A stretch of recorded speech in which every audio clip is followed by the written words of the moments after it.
बहुत समय पहले एक छोटे से गांव में लोग शांति और प्रेम से रहते थे, परंतु बुराई के बादल मंडरा रहे थे। पास के जंगल में रहने वाला डाकू कालिया अपनी टोली के साथ गांव वालों को डराता और लूटता था। भाई, कल रात फिर कालिया और उसके आदमी आ गए थे, सारी फसल उठा ले गए। अब बच्चों को खिलाएंगे क्या? ये अत्याचार कब तक सहना पड़ेगा? हम सब डरे हुए हैं। हमें किसी ऐसे की जरूरत है जो सच्चाई और हिम्मत से हमारा साथ दे। गांव में एक युवा लड़का आरव प्रवेश करता है। उसकी आंखों में आत्मविश्वास और चेहरे पर सच्चाई की चमक है। भाइयों और बहनों, डरिए मत। बुराई चाहे कितनी भी शक्तिशाली क्यों न लगे, अंत में जीत हमेशा अच्छाई की ही होती है। लेकिन बेटा, तुम अकेले हो। कालिया के पास सैकड़ों आदमी हैं। घना जंगल, कालिया और उसके साथी शराब पी रहे हैं, हंस रहे हैं। ये गांव वाले हमेशा डर के साए में रहेंगे। कोई भी हमारी ताकत को चुनौती नहीं दे सकता। सही कहा सरदार, गांव के लोग कमजोर हैं, उनका कोई उद्धारक नहीं आएगा। रात का समय आरव खेत की रखवाली कर रहा है। डाकू चोरी करने आते हैं। रुको, ये मेहनतकश किसानों का अन्न है, इसे छीनने का हक तुम्हें नहीं है। अरे छोटू, तू अकेला हमारा क्या बिगाड़ लेगा? सत्य अकेला हो सकता है, लेकिन कभी हारता नहीं। आरव और डाकुओं के बीच जबरदस्त लड़ाई होती है। आरव घायल होता है, लेकिन डाकुओं को भगा देता है।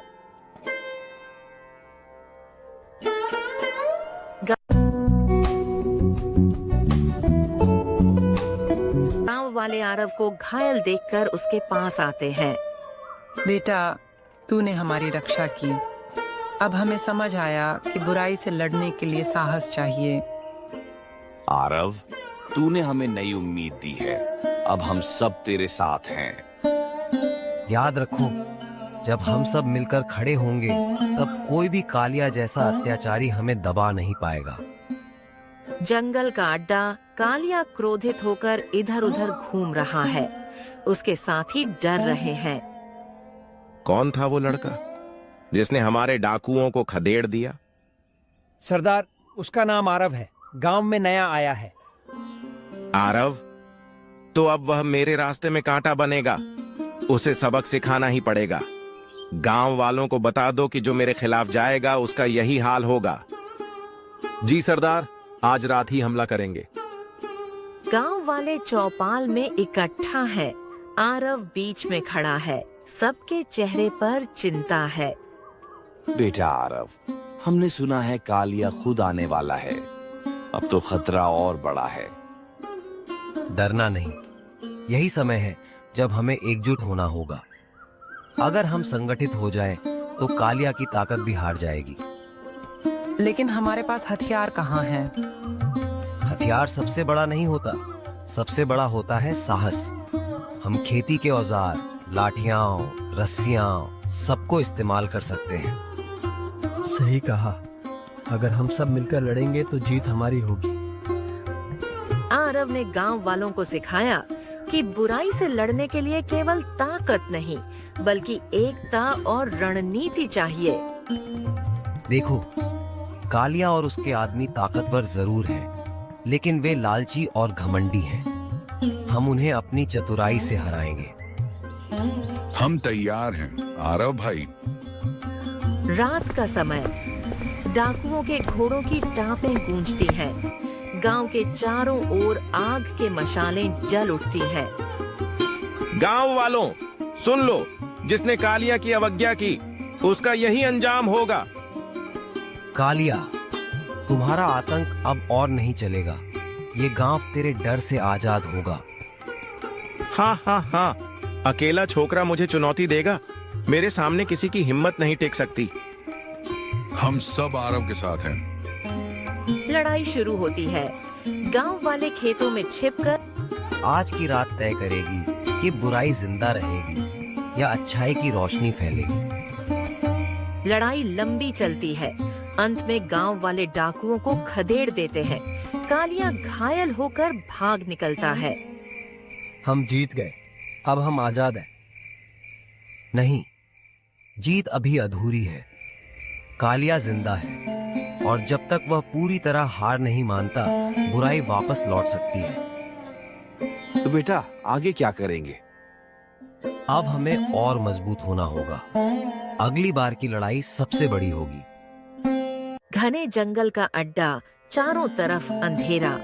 कालिया घायल है, लेकिन उसकी आंखों में क्रोध की आग है। उसके आदमी उसके जख्म बांध रहे हैं। गांव वालों ने मुझे हराया? नहीं, ये अपमान मैं सह नहीं सकता।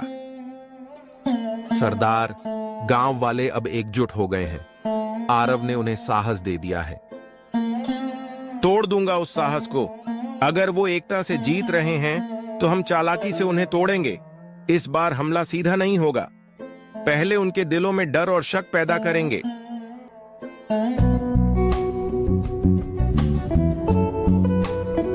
सुबह का समय, बच्चे खेल रहे हैं, महिलाएं काम कर रही हैं। गांव वाले पिछले संघर्ष की जीत का जश्न मना रहे हैं। आरव बेटा, तेरे कारण हम चैन से जी पा रहे हैं। सच है, अब लगता है हमारा गांव फिर से सोने की तरह चमकेगा। खुश होना ठीक है, लेकिन सतर्क रहना और भी जरूरी है। कालिया इतनी आसानी से हार मानने वाला नहीं है। रात का समय, डाकू चुपके से गांव के पास आते हैं और अंधेरे में अफवाहें फैलाते हैं। क्या तुम जानते हो, आरव असल में बाहर से आया है। कहीं ये सब उसकी चाल तो नहीं?